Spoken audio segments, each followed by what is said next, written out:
راوړي. مفتي صاحب بله پوښتنه شوې ده چې را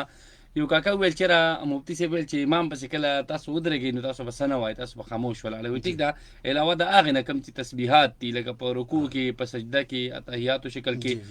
مفتي صاحب غټه خبرداره کاکا ویل چې موږ خو ډېر عمر چې کوم دی دغه امام صاحب پسې شاته وینا کړې ده، یعنې مثال مونځ مو ویلی. خاطر جان صاحب زمونږ د امام ابو حنیفه رحمت الله علیه د مذهب د تشریح مطابق زه دا قیدونه ځکه لګوم چې زمونږ ډېر وروڼه د سعودي عرب نه راشي، د مصر نه راشي، د عمان نه راشي، د بل ملک نه راشي، وي جي هلته خو وې نو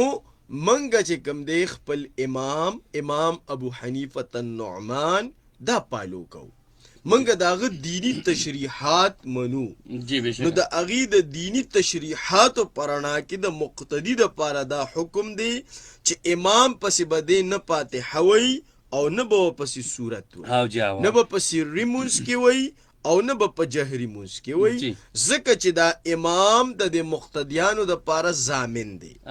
دارنګې سنن ابن ماجه شریف کې روایت هم دی،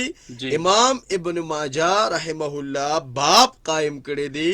چې اذا قرأ الامام فانصتوا، کله چې امام قرائت کوي نو تاسو به چپ یې،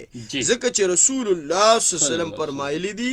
من کان له امام فقراءة الامام له قراءة، د چا دپاره چې امام وي نو د امام دا قرائت که د فاتحې دی او که د صورت دی نو دا د ده دپاره کافي دی، ده ته د ویلو ضرورت نشته. نو که کاکا د امام ابو حنیفه په مذهب وي او هغه مذهب یې پالو کړي او په ناپوهتیا کې امام پسې تلاوتونه کړي نو هغې کړي دي، خو آینده کې به تلاوت یعنې قرائت او فاتحه ورپسې نه وي. ډېره مننه.